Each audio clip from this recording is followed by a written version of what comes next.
Bonsoir à tous, un véritable plaisir de vous retrouver. Nos cours ils sont toujours pour les schéma de nos malades, les Neshmat Rachel Batiakot, Mordechai Ben Hirsch, Marcel Ben Hélène, ainsi que Yoshua Ben Sultana et Shaul Ben Rachel Nissim. Pour la Tzachat, ceux qui en ont besoin, surtout qu'on sait que les étudiants en ce moment sont en période plus ou moins d'examen. Aujourd'hui, mon Hachem, on attaque l'avant-dernière stratégie pour pouvoir faire accepter nos prières. C'est la 11e stratégie. On voit la puissance de la prière des tzadikim, des grands sages. On commence par une petite histoire. On nous rapporte qu'en 1915, c'était la deuxième année de la Première Guerre mondiale, l'armée russe du tsar, elle était totalement mutilée sur le front ouest.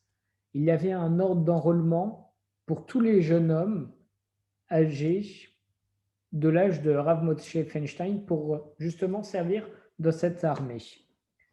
Et le Rav Moshe Feinstein, qui devait se faire enrôler, il était âgé de 20 ans, il allait voir le Chafetz Chaim pour lui faire part de sa situation. Et le Chafetz Chaim, il avait beaucoup entendu parler du futur Gadol que deviendra le Rav Moshe Feinstein, et il s'inquiéta lorsqu'il a su qu'il allait devoir aller à l'armée en pleine Première Guerre mondiale, avec tous les massacres qu'il pourra y avoir. Et malheureusement, imaginez qu'on aurait perdu Rav Moshe Feinstein quand il était encore âgé de 20 ans à la guerre. Donc au moment où Rav Moshe Feinstein il a dû repartir, le Chafetz Chaim, il l'a raccompagné, il s'est retourné vers lui et il lui a dit « Celui dont les actions, elles sont faites totalement pour le ciel, alors cette personne méritera que même les décrets qui sont déjà publiés contre lui, ils soient anéantis, ils soient totalement annulés. » Et peu de temps après, le gouvernement russe, il a proclamé que toutes les circonscriptions de Rabbanim étaient suspendues jusqu'à nouvel ordre. Excusez-moi. Et malgré les moyens apparents, naturels, par le biais desquels le Rav Moshe Feinstein a réussi à avoir une dérogation, il sait très bien qu'il a été sauvé seulement grâce à la bénédiction du Chafetz Chaim. Et on dit que les prières et les bénédictions d'un tzaddik, c'est comparé à une fourche, comme on voit dans le traité Souka au Daf Yud Dalet Amud Aleph, à la page 14 au recto. La Gemara là-bas, elle nous explique que de la même façon qu'une fourche, ça retourne le grain sur la terre et ça le jette d'un endroit à l'autre, alors les mérites des prières du tzaddik, ça lui donne la force de renverser et pour ainsi dire l'attribut Midat Adin, l'attribut de jugement qui est strict d'Akadosh Baruch Hu, en le remplaçant par l'attribut de miséricorde. Donc on dit que les paroles, les prières des sages sont des fourches, parce que la fourche vient prendre un gras, le renverser et le retourner autre part. Les tzadikim, ils sont capables de retirer l'attribut de rigueur que peut avoir Chazesham Akadosh Baruch Hu pour le retourner en l'attribut de miséricorde. D'ailleurs, j'en profite pour faire une petite parenthèse. J'ai posé ce matin une question à Rav Yosef et à un Avraire. Je leur ai demandé si tout ce qui nous arrive, c'est pour le bien. Super, donc je vous remercie pour tout. Mais lorsqu'on nous porte la Inara, lorsqu'on nous donne le mauvais œil parce qu'on nous jalouse, Razeshom ou quelque chose comme ça, alors comment est-ce qu'on peut dire que c'est pour une bonne chose? Parce qu'en réalité, on pourrait croire qu'on a des mauvaises choses à cause de cette personne parce qu'il nous a apporté ce qu'on appelle le mauvais œil, il nous apporte des mauvaises choses et donc on ne devrait pas remercier dessus. Mais en même temps, c'est de la main de l'homme. Et donc j'ai eu différentes réponses et une des réponses, c'était qu'en réalité, l'Ainara, ça te renverse ton attribut de miséricorde en attribut de din.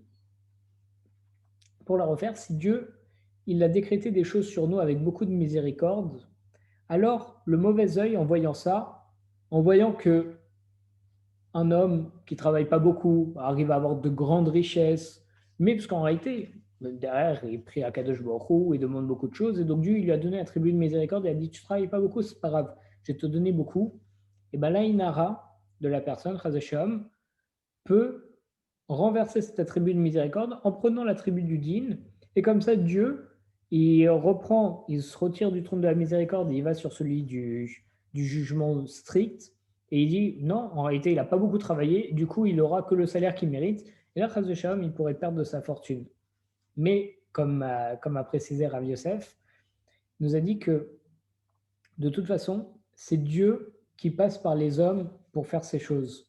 Donc, de toute façon, même si un homme, chas de shalom, il porte la Inara, c'est Dieu, de toute façon, c'est un chaliard de Dieu. Donc, c'est prévu et c'est juste un, comment dire, un faisceau par lequel la Kadosh Baruch Hu, il passe pour pouvoir faire ce qu'il veut faire. Pour revenir à notre cours, les situations qui paraissent parfois complètement désespérées, elles peuvent être transformées totalement par les prières d'un tzaddik. Comme nous dit le Stapler, il nous dit que pour les tzaddikim, les portes de la tfila ne sont pas verrouillées. Ce qu'on a vu dans le chapitre, pourquoi est-ce qu'on a des prières qui ne sont pas exaucées? Parce qu'on dit malheureusement, les portes de la prière, elles sont verrouillées, sauf les portes des pleurs. Et on voit que pour les tzaddikim, les portes des prières, elles ne sont pas verrouillées. Lorsque le Rav Chaim Shmulevitch, il a reçu son diagnostic où on lui dit justement qu'il avait malheureusement un cancer à la gorge, son médecin lui a dit que s'il voulait avoir la vie sauve, il fallait procéder à une ablation du larynx. Excusez-moi. Et en entendant ce verdict, le Rav Chaim Shmulevitch, il s'est dirigé directement vers le Rav Eliyahu Lopian et il lui a demandé qu'est-ce que je dois faire. Parce que, est-ce que vous me recommandez de subir l'opération, mais à cause de ça, je risquerais, chas v'shalom, de perdre totalement ma capacité à parler. Le Rav Eliyahu, il a demandé au Rav Chaim quel était le nom de sa mère pour qu'il puisse prier en sa faveur. Parce que c'était très grave. Si le Rav chas v'shalom Shmulevitch, il allait perdre sa voix, il ne pourrait plus prier, il ne pourrait plus faire de Divrei Torah, ça aurait été très compliqué. Donc le Rav Eliyahu Lopian, il a dit donne-moi le nom de ta mère et je vais prier pour toi. Et lorsque Rav Chaim Shmulevitch il est retourné chez le spécialiste, avant même qu'il lui a informé de sa décision s'il voulait subir ou pas l'opération, le docteur réexamina son larynx et, à sa grande surprise, il n'y avait plus aucune anomalie. Et tout ça, on a bien compris, c'est grâce à la prière du tzaddik, du Rav Eliyahu Lopian.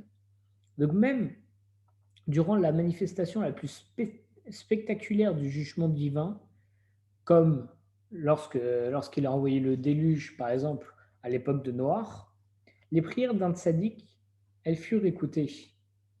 La Torah, dans Bereshit, elle affirme que le niveau des eaux du déluge, elles ont commencé à baisser, car Vayeskor Elohim et Noach, parce que Dieu il s'est souvenu de Noach et de ses prières. Et Rashi, il nous explique que bien que le nom Elohim, ça représente l'attribut divin du jugement, l'attribut strict, il s'est transformé en miséricorde grâce aux prières de Noach que la Torah considère comme tzaddik. Là, la paracha Noach, elle commence par Noach ish tzaddik, un homme tzaddik. Ainsi, à travers l'histoire, les tzaddikim, ils ont toujours prié pour le bien-être de leurs frères et du peuple juif.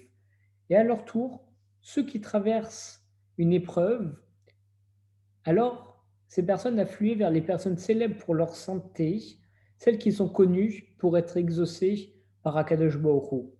Et à la recherche des solutions pour pouvoir guérir les malades, pour des problèmes de stérilité, de pauvreté, et lorsqu'on cherche aussi des oreilles attentives pour les souffrances humaines, alors les hommes, ils ont su exploiter la force qu'avait le tzaddik pour interférer chez Akadosh Baruch Hu.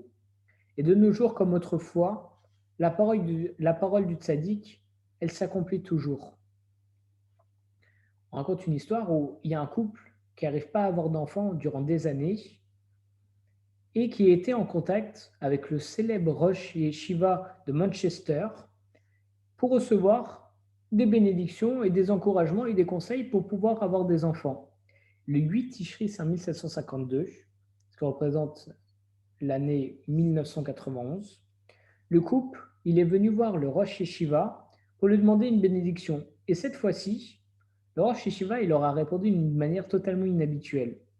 Il leur a souri et il leur a dit « Ne vous inquiétez pas, l'année prochaine, vous reviendrez me voir, mais avec un bébé dans les mains. » Et 4 mois plus tard, le Rosh Yeshiva, il est malheureusement décédé.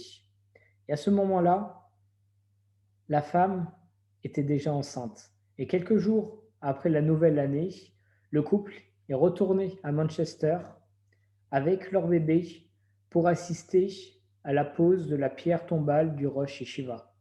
Et c'était le 8 Tishri, un an exactement après la bénédiction qui sortait de la bouche pure du Rosh Yeshiva, quand il a dit « L'année prochaine, vous reviendrez me voir ». C'est-à-dire, on voit la puissance d'un tzaddik et tout ce qu'il dit, c'est fait à l'exactitude. Il a dit l'année prochaine et à la même date, l'année d'après, ils sont revenus le voir. Et ça, même si en réalité, le Rosh Yeshiva était niftar entre-temps.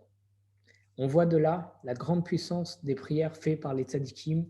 C'est pour ça, quand on a des grands problèmes, qu'on n'hésite pas d'abord à parler avec ses parents, mais aussi avec son rav, pour essayer d'y voir plus clair. Et lorsqu'on voit qu'on a Chazesham, Midatadin, quelque chose de la rigueur sur nous, par Akadosh Baruch Hu, aller voir des tzadikim pour qu'ils prient pour nous, parce que c'est très très loin d'être des prières vaines. Chazako Baruch tout le monde.